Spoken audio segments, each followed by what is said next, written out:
If you do these 3 things, you level up your wrong answer journal, you level up your Socratic review method using the sheet, you engage in these reading comp drills for articulating main idea, and you also start rewriting the passages just to level up your understanding, the questions will flow a lot easier, and that's where your next 10 points are going to come from between now and the test in the next month. This is Mary, and she's looking to raise her LSAT score from a 160 to a 170 in the next month.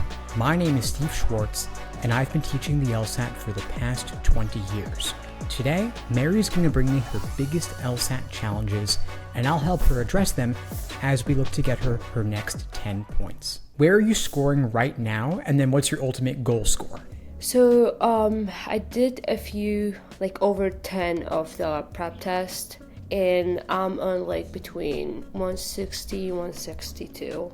The goal that I was trying to reach was 170, but I found it's a little bit tough. I don't know if you remember that English is my second language, so I'm still struggling with the an RC, and I guess this is where I'm losing the most point, not with the LR. So you're at 160, 162 or so. You're looking to hit 170. How much time do you have before test day? When are you taking it? So I'm taking the April one, which is April 10th. Okay, so a little less than a month between now and then. And how many hours per week are you able to put into your LSAT prep between now and then? So I'm doing probably over 6 to 7 hours, probably 8 hours a day. 6, 7, 8 hours on a single day? Yes. All right, so over the course of the week, what is that breaking down to? So if we take 2 hours away, will be 6 hours every single day that I spend it just by myself practicing, just going back through the videos if I have something. But yeah, 6 hours beside the 2 hours of the group study and the class. Okay, so between outside of your group study and your one-on-one, it comes down to 6 hours of focused solo studying, and that's 7 days a week? 7 days a week. 7 days a week. Okay, amazing. Tell me about your LSAT study week. What are you doing over the course of the week? You're attending the classes. How often are you joining the small group classes? So if you're talking about the group session, I'm doing it every day. And also for the study, what do they call it? The tutors, I'm doing it every single day. I don't think I have missed anything since December. Amazing. So you're joining all the classes every single week? Yes. Okay, amazing. And then tell me about your solo studying. How are you spending your time there? So I do start with a whole section of LR, and I review after that, where was the trap, what I missed. Sometimes I go back to the videos if, especially, I guess for me the necessary was a little bit trapped. So usually I do go back to the video that they recorded and see a strategy that they use it. I guess I still have that problem, but yeah, I do a whole section of LR, and I do one section of RC every single day, and I review them after that. When Mary told me that she's able to study for the LSAT full time and that she's willing to put in 6, 8 hours a day, 7 days a week, I knew there was a massive opportunity for her to improve her score and get to her goal in the next month, because she's able to take full advantage of all the resources. She can join all the small group classes, all the study groups, all her one-on-one sessions, and on top of all of that, she's still able to take a full exam a week, review it in depth, and do some additional drills. Then, when I looked at her review sheet, I saw that she's leaving a lot of points on the table because her review is not yet detailed enough. There is some structure there, but she could do a lot more to better organize this review that she's doing to make sure that she's not missing any angle or any element of the questions.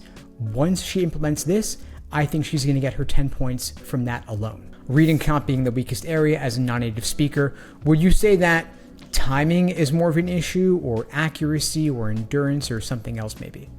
So I don't think it's about the time. It's just more of understanding sometimes the passage, what they're talking about.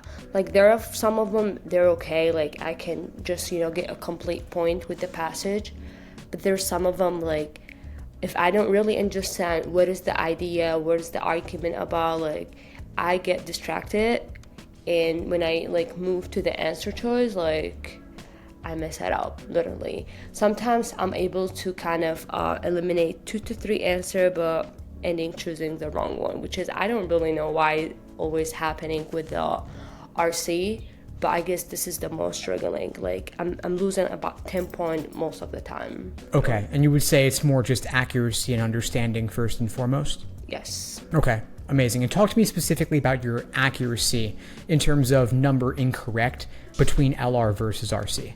So LR, I guess the majority of time, just speaking 90% of the time, I'm able to knock out like 20 to 22 question right.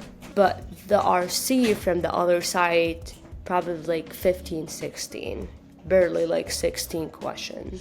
Okay, so to frame it in the opposite way, just so we're talking about number incorrect, just because total questions vary per section.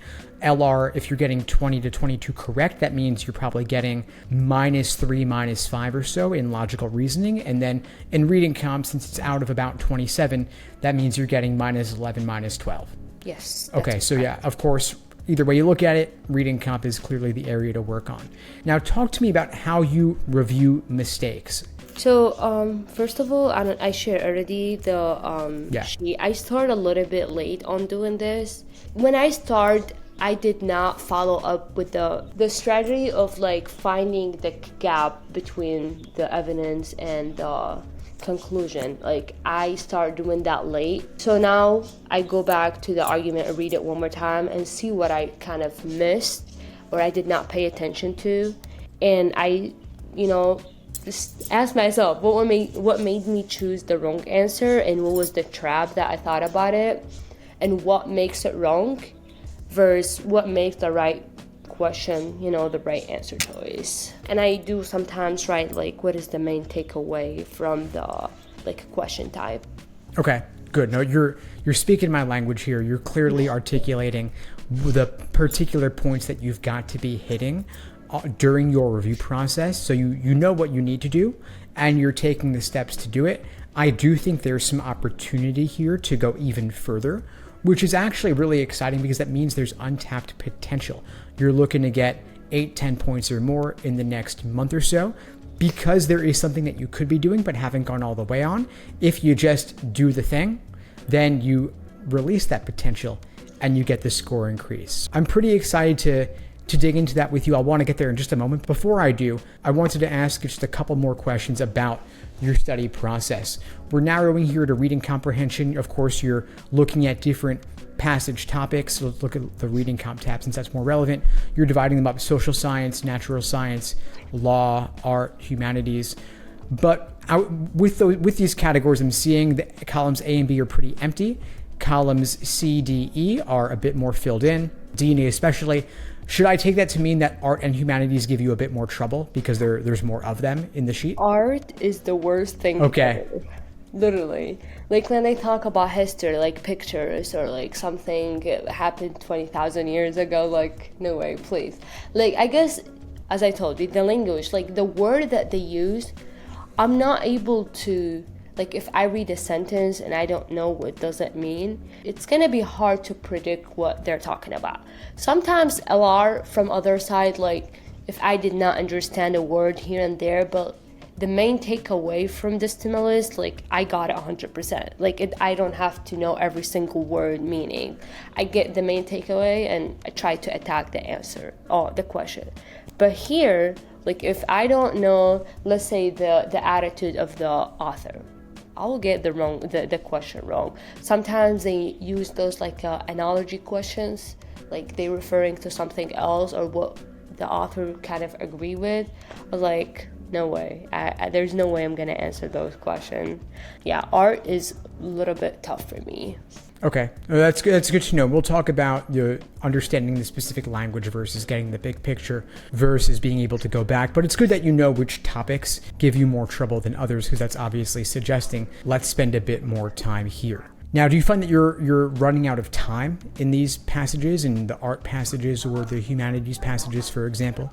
I spend most of the time with it, yes. So let me tell you this. I guess I noticed that when we have the dual passages, I get those passages right even if they are in art. I'm not pretty much sure why this is happening. Like Mark, the RC tutor, always tell us that like we have to read the first passage by itself and try to move to the answer choice and get back to the second one. This strategy will help me a lot. I can't remember, like I get the dual passage even if an art like a wrong question, or I don't get trapped with those. But when it's just like a full passage, the language strategy they use, multiple people talking, multiple people arguing, I guess I lose the like connection between the paragraphs. Okay. And when you're spending time on your initial read of the passage, what is your note-taking strategy, if any? You talked about how you're reading it, but are you taking notes on your scratch paper? Are you highlighting or underlining, or are you keeping it in your head? I do underline, highlight. I guess it just sometimes if I want to confirm something, how the highlight kind of blew my mind, like my eyes. I was like, that's not a good thing to do. So I start underlining. I do take notes. Let's say if I finish like a paragraph, I take a note, like I would summarize it as a one sentence or two sentences just to keep in mind like what is the main takeaway from it. And let's say the next paragraph, they're kind of disagreeing with the first paragraph or something like that, I also take notes. What I do, just like try to summarize each paragraph by like 2 sentences, which is the maximum I would do. Underlining if there's people talking, but I don't think this is helping. I lose track, I guess. Okay, so you think that the underlining is of limited usefulness. You're taking a couple of sentences down, just jotting them down on your scratch paper. And how much time is all of this taking? I want to get a sense of if you have, say, 8 minutes and 45 seconds on average for each passage plus the questions. Out of that 9 minutes or so, how much time is going towards the read and how much time is going towards the questions? Like I spend like 4 minutes reading. I'm a slow reader. I guess I need a little bit more time spending on reading and instead just, trying to go back and forth with the question. If you're talking about art specifically, yes, they are taking me like about 10 to 11 minutes per passage, which is like, I don't think I would have time to do the last passage completely. Okay, so that means that you're saying that typically you're spending 4 minutes reading the passage, which means you have about 5 minutes to answer the associated 7 questions. And then art might take a bit longer than your average of 9 minutes. It might take 10 minutes, might take 11 minutes, which means that would then have to be balanced out by going a lot faster on the science or the social science passages that you're stronger on, and they're not even in this column at all, right? So is that kind of the time allocation here? Yes. So on the LSAT reading comp section, you're going to see 4 major topics for the passages: natural science, social science, humanities, and law. And they have a variety of topics here because they know chances are you don't like one of those particular topics. And with the one that you don't like, you risk getting bogged down and stuck. And sometimes spending more time on a passage doesn't actually even help you. You've got to focus first and foremost on getting the big picture. What's the main idea, the primary purpose, the author's opinion? If they could leave you with only one central idea, what would that idea be? Take that, run with it, knock out all the general, global, big picture questions, then circle back to the passage with specific line references to support your choice for any detail-oriented questions. Bottom line, you don't want to try to memorize the entire thing up front. Just get the big picture and then go back to the passage when you need to. That makes sure you're saving time, you're not getting bogged down, and you can ideally finish the section with time to spare. Hey guys, real quick, a lot of you have been asking me how can I be featured in one of these LSAT study breakdowns and get feedback on my LSAT study plan. The only way is to join one of my LSAT coaching programs. You can check out the links below to find out more and to book a call with me and my team. We'd be glad to help you out. And now back to the show. So you mentioned that in logical reasoning, you want to look at what makes the wrong answer choice tempting, what makes it wrong, what makes the right answer choice unappealing, what makes it correct, right? So all that analysis is happening for a single logical reasoning question, right? I think the majority of time, yes. Yeah, so you're looking at all that, then you're also looking at the stimulus, you're also looking at the answer choice. Yes. Now, in this sheet, all of those different things stimulus, answer choice, the tempting wrong answer, what makes the wrong answer wrong in the end, the right unappealing right answer, what makes that right in the end. Those 6 different things are all being combined into one section of this sheet, right? So each of these boxes, each of these cells are combining all of that analysis. Yes, the majority of time, yeah. Like the main takeaway for the majority of question is the same. Let's say if you're asking for like flaw question, I mean, yeah, the main takeaway, try to find the gap and what something it's missing in the conclusion that like it's not mentioned in the evidence. But yeah, the majority of question include the same idea, like the wrong answer choice, the stimulus about where I get trapped, and why the right answer is right and why the wrong one is wrong. Yeah. Okay, so you're understanding all those things have to be hit. You're doing a lot of those things a lot of the time. But if we look at, for example, this PT 155 section 1 question 4, and then this necessary assumption question next to it, look at if I just look like let's say I was a caveman, I don't know written words. I know that this column B analysis is a lot bigger than the column C analysis, right? Like column C is like maybe a third of the size of what was going on in column B, right? Yeah, that's correct. I mean, my tutor already talked about it. It was like, yeah, you have to write a little bit more things. So your tutor was telling you that you have to write a lot more than you are. And I agree it would be good to write a lot more.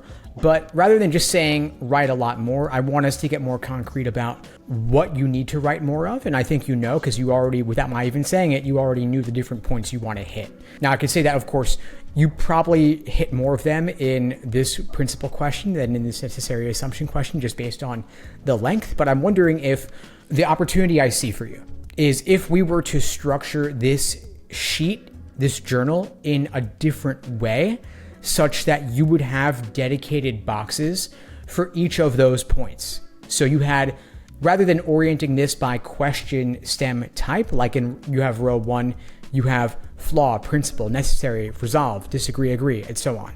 What if instead we were to make that a column in the sheet, like we have a column for question type, a column for stimulus, a column for question stem, which is the same as question type actually, but you get my point. Then the column for tempting wrong answer, column for unappealing right answer, and so on. Yeah, that's a good idea. I never thought about it. I just want to make it foolproof for you, like a checklist, so that you're actually going to hit each of these points, and it will be incredibly obvious if you missed one, which one you missed, so that during your review process, you just go 1, 2, 3, 4, 5, stimulus, stem, wrong answer, right answer. Yes, I can do that. I guess I can form this one. I don't know if I mentioned, but like this is my first time taking the LSAT, and I start really with like I did not really know anything before I joined the team. So I was like, you know what, if I did not hit the goal from the first time, I still have like 2 more chances at least to retry. Yeah, no, of course. I mean, it's good to know that, of course, it's always good to keep in mind that it's not all riding on one single test date. So let's give it our all for April. Let's see if we can knock it out for you in the next month. I think there's room for you to get there, given that you're able to study full time and you haven't been going as deep on the review as you could. But once you adopt a more structured review process, you're going to get a lot more out of your studying. So if you're looking to get 10, 12 points or so in the next month, this is the opportunity because you already have the time. You just got to devote that time in the right areas. Now, I wanted to illustrate the concept here with logical reasoning because the questions are bite-sized, but the same will actually apply to reading comp as well. So now you look here, the paragraphs are even bigger, right? Because reading comp is larger. So you're here talking about the passage text itself, then you're talking about several different questions all in the same box. So of course, first step is let's divide your analysis of each question to give each question its own row in the sheet. You could have one section for just your analysis of the passage itself, which is 450 words. So given its length, I think it deserves its own section. And then beyond that, each individual question will also get its own dedicated area where you do the same thing as you do in logical reasoning. So question type, the wrong answer, the right answer, what made the wrong answer tempting, what makes it wrong, what makes the right answer unappealing at first, and what ultimately makes it correct. Yeah, I can definitely start probably doing it today. I never thought about it, but I should start earlier, but we still have some time. No, you have time because you've got a month where you could study for the LSAT full time. And so if you want to get the 10 points in the next month and make your first take your only take, which you can do, it's going to involve, again, leveling up the review. If you want to get 10 points, I think at least 7 of them are going to come from reading comp. The other 3 are going to come from logical reasoning, just given the proportions of where you're having trouble with each of those sections right now. How many practice tests have you taken up to this point? So like a full preps, 12 as total. Okay, and how many more are you planning to take over the next month? So I do usually like once a week. So like probably 4 more or 5 probably I'll do. Beside that, I do like, full section, like 2 section every single day. I don't know if this is gonna count like a full. I do on time too, sometimes time, it just depends. But yeah, like 2 every single day. Yeah, 4, I would say 4 from now to the day of the test. Okay, so 4 from now till the test. That means, let's say, roughly 1 a week between now and then. You're then reviewing those tests in detail with your new leveled up sheet, as we've discussed. You're also taking some timed sections here and there. I'm going to give you one additional recommendation based on what you mentioned earlier around the struggles with reading comp in particular as a non-native speaker. So you mentioned difficulty just understanding the passage text, given the vocabulary, for example. I'm wondering have you ever tried as an exercise just taking the entire passage text and rewriting it in simpler language? Like just reading it and try. I know sometimes like details won't matter, but like I guess it just depends. Like I don't know, to be honest. I don't know what to say. It just hard. Like sometimes it just pisses me off. Like what does that word mean? And what is that thing they're talking about?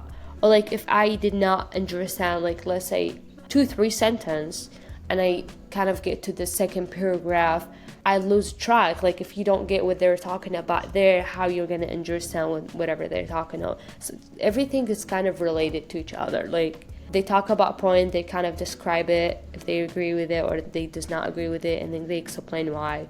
There was passages, like my understanding, it's only 10%, literally 10. And I usually skip those. Just kind of like, yeah. As you were talking, I was smiling a little bit just because like you're saying how it pisses you off. And like, I get it, this whole exam is incredibly frustrating in a way because they're such bad writers. And they're not bad writers because they don't know how to write.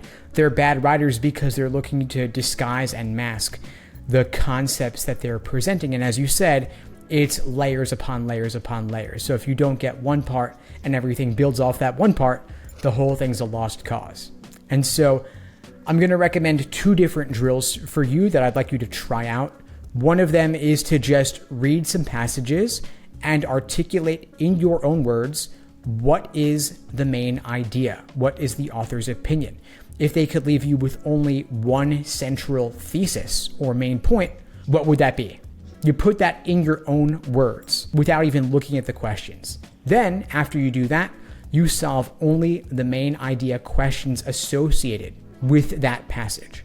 Yeah, I can work on this today. Try and see how things will work. Cool. I'm recommending this for you just because you have so much time to study that you're able to still take a timed exam a week, review it in depth, do some individual sections, join the small group classes, have your one-on-one coaching as well, and you'll still have time for creative exercises like this that might unlock some additional reading comp understanding for you. And you'll see that even though they present these concepts in a really frustrating way, the concepts themselves aren't actually that bad. They're just writing at a much higher level, a more sophisticated and convoluted style than we're typically accustomed to reading. When you rewrite the passage in simpler terms, it forces you to gain a deeper understanding of the content. If you can explain it simply, that proves you actually get it. But if you don't engage in this kind of exercise, if there's no one keeping you accountable, like a coach or a study buddy, or even just your wrong answer journal, then what ends up happening is you gloss over and skip concepts that you don't truly understand because the mind is lazy. It gravitates towards what is easy. But when you structure your review process when you engage in one of these drills, you're forcing yourself to stick with every single element of the passage, leaving no stone unturned, leaving no points on the table. You cannot afford to be lazy if you want a top score on the LSAT.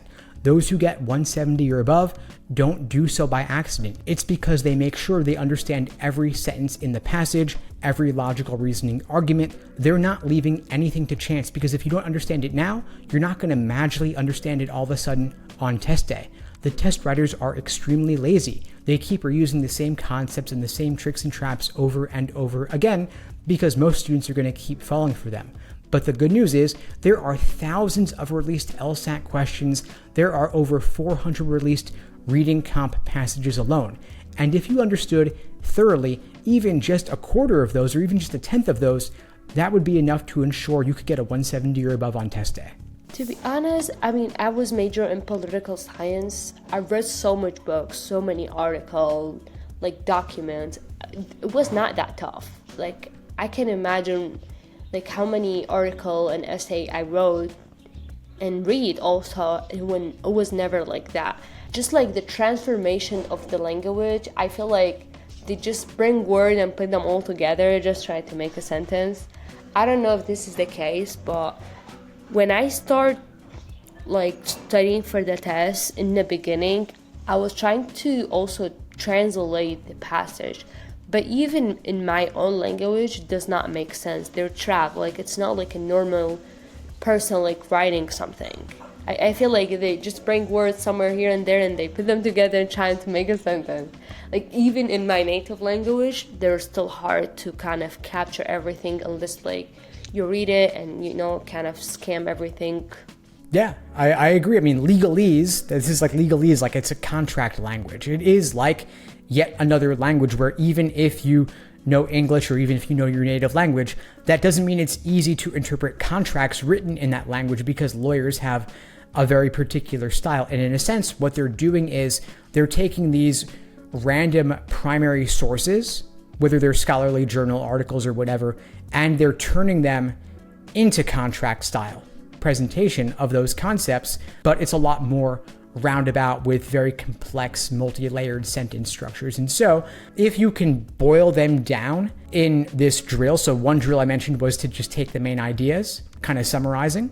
The second is to rewrite the entire thing in simpler language. And so if this is hypothetically written at a graduate school level, can you then reverse engineer it to get to the explain like I'm 5 version, like you could explain to a 5-year-old? Reading comp is often the biggest hurdle for non-native English speakers.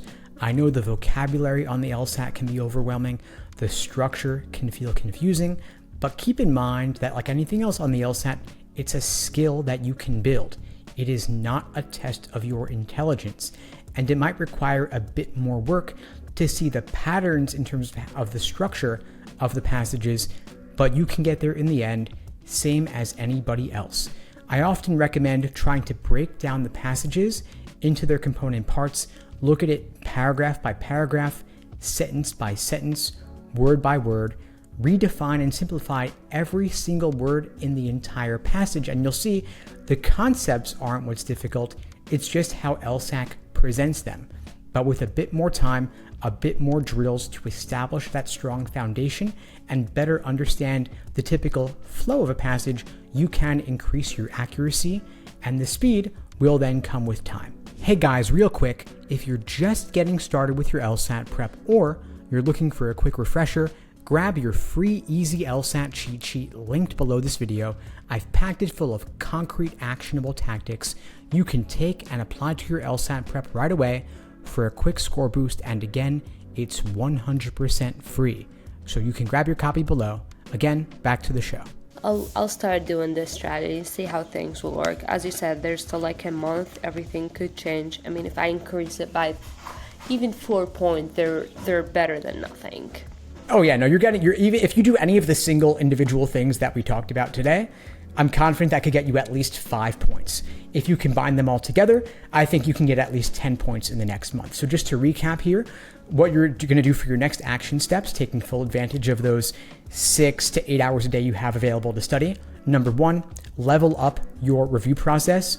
you restructure your wrong answer journal Google Sheet to use the Socratic review method fully by laying out in logical reasoning, for example, and we'll circle back there. In logical reasoning, you'll make the question stem type just another row in the sheet, and then you're going to have separate columns for stimulus, question stem, answer choices, including 2 columns for the wrong answer, what makes it tempting, and what makes it wrong. 2 columns for the right answer, what made the right answer unappealing, and what ultimately makes it correct. Again, you're doing this both for logical reasoning and reading comp. In reading comprehension, you'll have a separate column just for the passage analysis. You'll have a column for the question type within the passage set, and then you'll do the same exact thing as you're doing in logical reasoning so that what you have all combined into a single cell or box of the sheet here is going to be separated across several different rows in the sheet based on what type of information it is. So restructuring the Google Sheet for your Socratic review, engaging in a couple of reading comp drills. Number 1, where you are taking the entire passage and rewriting it in simpler language. The second reading comp drill being read the passage and then just articulate in your own words what is the main idea, author's opinion, other global, general, big picture ideas like tone of the passage, best title of the passage, and then look for how LSAC describes it in their language. That will make sense. I guess my last question will be, like, if you kind of get to 2 questions, and this is like, I guess when it get hard, what is the one thing that if you were me, would you do? Like, if you eliminate 3 of them and you were between something and something else, or the right answer and the wrong answer choice, what would be the best advice to look at it? Like, just in general, it does not have to be specific type of question. Well, the thing is that it all depends on the specific type of question, right? So where I'm going to lean between 2 choices depends on the perspective that the question stem is asking me to apply. So like, what lens am I looking at them through? So for example, if you're looking at a main idea question or a tone question in reading comprehension, I'm going to gravitate towards something on the more moderate side because they are rarely extreme in their viewpoint. So for example, if a choice said that they are emphatically enthusiastic or super positive on something, it's probably not that. They're probably also not super negative on something.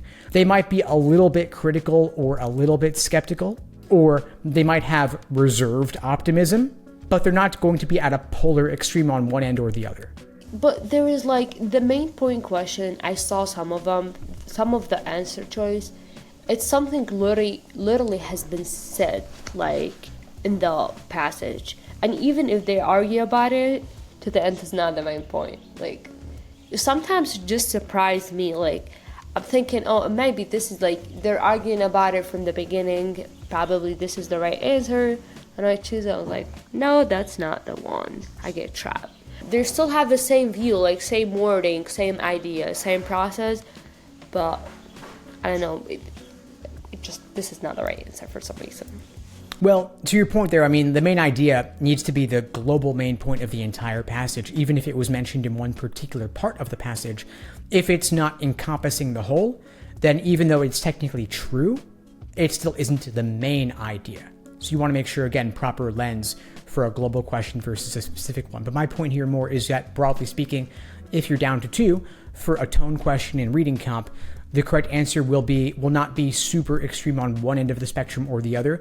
It's going to be reserved or qualified in some way, meaning it's a little bit more moderate. And same would be true, for example, of a necessary assumption question in logical reasoning. All else being equal, you want to gravitate towards the more moderate answer choice because that's more likely to have been supported or required by the stimulus than more extreme language would be. The people who make the LSAT aren't dumb. They are extremely clever at creating tempting traps in the answer choices. They're good at making the wrong answer seem appealing, and they're great at making the right answer seem unappealing. And so when you are engaging in the Socratic review method, you want to look at not just why the right answer is right and why the wrong answer is wrong, but you also want to look at what made the right answer choice unappealing to you at first glance and what ultimately makes it correct. And for the wrong answer, you don't just want to look at what makes it wrong. You also want to look at what about it appealed to you at first. And then upon reflection, what makes it wrong. In other words, you want to look at what were the traps that you personally were prone to falling for. You then want to highlight those key insights so that later, when you go back to your wrong answer journal, you can reflect and see, okay, these are the traps I want to look out for so that I can avoid making the same mistake again. And when you structure your wrong answer journal in this way with separate columns for each of these elements of the choices, you make sure that you're not missing any key points of analysis that could serve you for your next practice test and, of course, for test day itself. Before we sign off, what would you say are the 3 biggest takeaways you got from our call today? I have to work on my logical reasoning sheet, trying to figure out, I guess, how to organize it a little bit better. Try to, rewrite it in a simple way. As you said, like if I can explain it to 5 years old, I mean, I can really understand what they're talking about. We did not talk about time management, like for the reading column. Well, the thing about, time management is that accuracy first, right? So we've got to build up your foundational understanding of the passages through these drills, and then speed will come as you better develop that understanding. So we could talk down the line about allocating time between passage and questions, but first I want to make sure that you actually understand the passage text thoroughly, because once you do, the questions will come a lot easier. Okay, I'll think about it. I mean, just the last passage, I found out like even if I'm reading, I'm just answering 2 or 3 questions sometimes. For if they have like five questions or sometimes 6 questions, I'm not able to get to all of them. I know there's some passages they're a little bit harder than the other.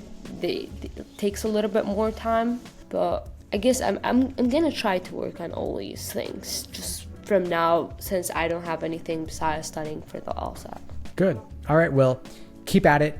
I'm excited to see where you take it. If you do these 3 things, you level up your wrong answer journal, you level up your Socratic review method using the sheet, as we discussed, you engage in these reading comp drills for articulating main idea, and you also start rewriting the passages just to level up your understanding, the questions will flow a lot easier, and that's where your next 10 points are going to come from between now and the test in the next month. Hopefully. I wish. It'll get there. You have the time, you can put it in. And of course, if you have any questions or need anything, you could always shoot me an email or a text and I'll be happy to help. I do appreciate everything. I mean, it mean a lot to me, the whole process of the team and stuff like that. I do really appreciate it. I started with nothing now. I mean, I can see like there's a lot of progress that have been made. So I really do appreciate your team and you. My pleasure, Mary. Reach out anytime. And in the meantime, I wish you all the best. Have a good one and I'll talk to you soon. Have a nice day. Thank you.